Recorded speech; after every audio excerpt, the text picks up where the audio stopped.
Bismillahirrahmanirrahim. Assalamualaikum warahmatullahi wabarakatuh. Sahabat semua, ada kabar lagi yang aneh. Ini saya bacakan judulnya ya. Tak gunakan aplikasi Peduli Lindungi, siap-siap kena sanksi pidana. Peraturan apa lagi nih? Keanehan apa lagi nih? Kita simak. Pemerintah berencana menerapkan sanksi pidana untuk pihak yang seharusnya menggunakan aplikasi Peduli Lindungi namun tidak menerapkan. Ini nggak jelas. Siapa pihak-pihak yang seharusnya itu? Coba didetailkan. Ya, hal itu disampaikan oleh Mendagri Tito Karnavian dalam rapat tingkat Menteri tentang persiapan libur Natal Tahun Baru, Selasa 21 Desember lalu. Ini kalau ada videonya kita saksikan ya.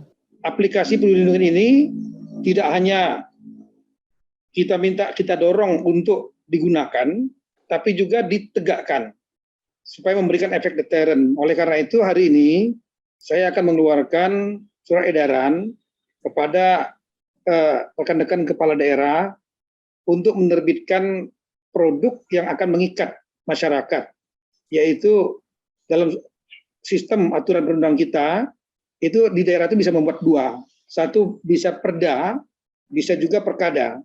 Kalau perda itu akan lebih kuat. Kalau perda bisa memberikan sanksi pidana, denda, maupun sanksi administrasi. Tapi kalau perkada, peraturan kepala daerah, baik peraturan gubernur, wali kota, maupun bupati, itu tidak bisa sanksi pidana, denda misalnya, tapi sanksinya administrasi. Tapi dari segi kecepatan, kita minta agar secepatnya mengeluarkan peraturan kepala daerah. Misalnya peraturan gubernur sudah cukup, karena gubernur akan mengikat seluruh provinsi. Nah, kemudian kalau perda nanti agak panjang karena harus melalui mekanisme DPRD, padahal kita sekarang urgent. Oleh karena itu hari ini saya keluarkan surat edaran agar para gubernur membuat peraturan kepala daerah. Itu sebentar saja dibuat. Dan isinya diantaranya adalah agar di ruang-ruang publik menerapkan aplikasi Peduli Lindungi dan kemudian menegakkannya. Berikut memberikan sanksi administrasi.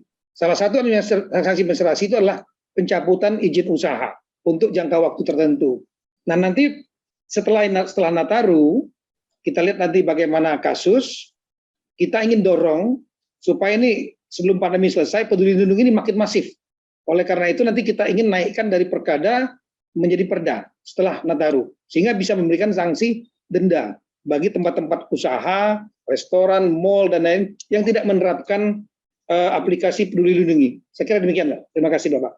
Tito mengatakan hari ini dirinya akan mengeluarkan surat edaran kepada kepala daerah untuk menerbitkan produk yang akan mengikat masyarakat. Masyarakat diikat, diperas, diapain lagi? Diinjak-injak.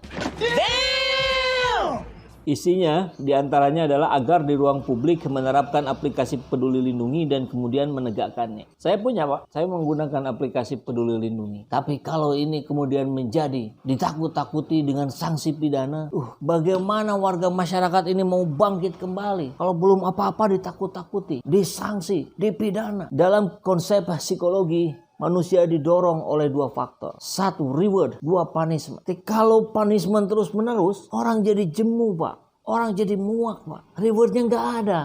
Kenapa nggak dibalik? Orang yang pakai Peduli Lindungi dapat reward. Kan enak kita dengernya, Pak. Setelah kemudian rakyat kemarin curiga bahwa PCR dibisniskan, kan sebagian rakyat juga sekarang sudah mulai berbicara, ini jangan-jangan lagi jualan aplikasi nih, jualan terus. Terus bagaimana dengan HP yang memorinya sudah penuh, Pak? Ini HP saya dikit lagi udah penuh, Pak. Dan kemungkinan besar banyak orang-orang di sana yang sudah penuh. Dan bahkan sebagiannya lagi nggak punya HP. Atau HP-nya HP zaman dulu yang nggak bisa akses internet. Gimana dong? Di mana lagi-lagi di mana keadilan sosial bagi seluruh rakyat Indonesia? Janganlah dikit-dikit pidana. Kemudian ada selegram nyuap 40 juta, nggak dipidana, nggak dipenjara. Apa-apaan? Terus gimana kalau setelah dihitung kemudian ternyata ada 80 juta orang yang tidak menggunakan aplikasi Peduli Lindungi? Mau dipidana semua, Pak.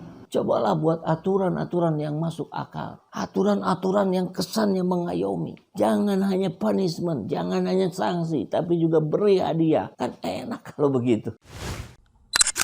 Setelah cukup lama menjalankan program ini, kami menemukan sebuah fakta betapa berlikunya perjuangan ini. Sehingga beberapa bulan yang lalu kami mulai membuka donasi untuk meringankan beban operasional tim kami yang sedang berjuang menegakkan dakwah nahi mungkar melalui kanal YouTube ini. Jazakumullah khairan katsira. Kami ucapkan banyak-banyak terima kasih kepada sahabat semua yang telah turut berjuang bersama-sama kami dalam membela kebenaran, dalam memperjuangkan keadilan. Buat sahabat-sahabat semua yang masih ingin terus membersamai kami, sahabat bisa memberikan donasinya ke nomor rekening yang ada di bawah sini dan dapat mengkonfirmasinya melalui nomor WA yang ada di sini. Insya Allah yang kami terima ini selain bisa meringankan beban tim operasional kami, tapi kami juga menyalurkannya pada orang-orang yang memang sangat membutuhkan bantuan hari ini.